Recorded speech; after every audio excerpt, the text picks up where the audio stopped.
अस्सलाम वालेकुम बच्चों, मुकालमा यूट्यूब चैनल में आप सभी का दिली खैर मकदम है। आप ज़रूर लाइक कीजिए, सब्सक्राइब कीजिए और बेल आइकन पर क्लिक कीजिए। आज हम एक नया मज़मून लेकर आपके सामने आए हैं, कमीज़ की आप बीती। तो देखिए मज़मून, ईद की सुबह खुशियों की बहार लेकर आई। खुसूसन बच्चे तो खुशी से फूले नहीं समा रहे थे। नए नए रंग बिरंग कपड़े पहने ईदी मिलने की खुशी से सरशार थे। मेरे दोस्तों के बदन पर एक से एक कपड़े थे। मैं रश्क से देखता और धीरे दिल में खौफ महसूस करता और उनमें से सबसे नाकिस मियार का कपड़ा मेरे जिस्म पर था। और कमीज़ तो ऐसी बेढब सिली हुई थी कि उस पर इस्त्री ही सही ढंग से न हो पाई थी। न आस्तीन में तवाज़न था, न कंधे भी ढके हुए थे। आगे का हिस्सा बड़ा और पीछे का बदनुमा ढंग से उचका हुआ था। मुझे पहनते शर्म आ रही थी, लेकिन मेरी माँ की डांट फटकार सुनकर अपने दिल पर जबर करके मैंने उसे पहन लिया।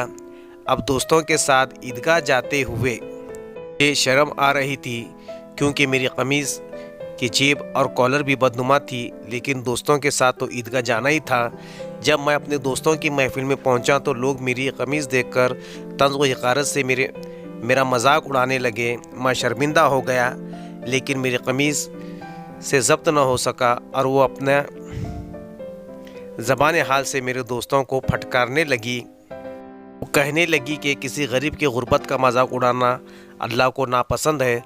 तुम अपने कपड़े की खुद नुमाई पर इतना रहे हो, लेकिन क्या तुम जानते हो कि कितनी मेहनत मशक्क़त से तुम्हारे वालिदैन ने तुमको ये कपड़े बनवाए हैं। सुनो, तुम्हारे वालिदैन पर बैंक का 5 लाख का कर्ज़ है, लेकिन दिखावे के लिए वो कीमती लिबास कपड़ा ख़रीद कर लाते हैं। और नदीम, तुम भी सुनो, तुम्हारे जिस्म पर जो लिबास है वो ज़कात का कपड़ा है। दर्जी से तुम्हारे अम्मी उधार सिलवाया है। लेकिन कबीर एक यतीम लड़का है। उसकी माँ लोगों के घर काम करके हलाल रोज़ी कमाती है, किसी के आगे हाथ नहीं फैलाती। जो उससे हो सका उसने अपने बेटे को कपड़े सिलवाया। मेरी कहानी सुनो। पहले मैं कपास का एक बीज थी, फिर किसान की मेहनत से मैं पौधा बन गई, फिर बनूने निकल आए।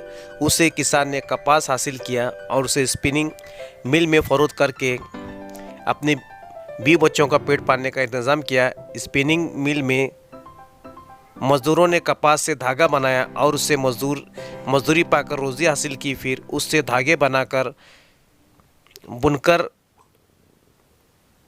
उसे ख़रीद लाया। उसने कपड़ा बनाया। फिर कपड़े की दुकानदार ने मुझे ख़रीद लिया और कबीर की माँ ने मुझे ख़रीदा। दर्जी ने कमीज़ बनाई। तुम लोग अभी बच्चे हो, अभी मेरी कदर नहीं जानते, लेकिन तुम्हारी हरकत से मेरे दिल को ठेस पहुंच रही है। किसी का दिल दुखाना नहीं चाहिए। कमीज़ की इन बातों से मेरे दोस्त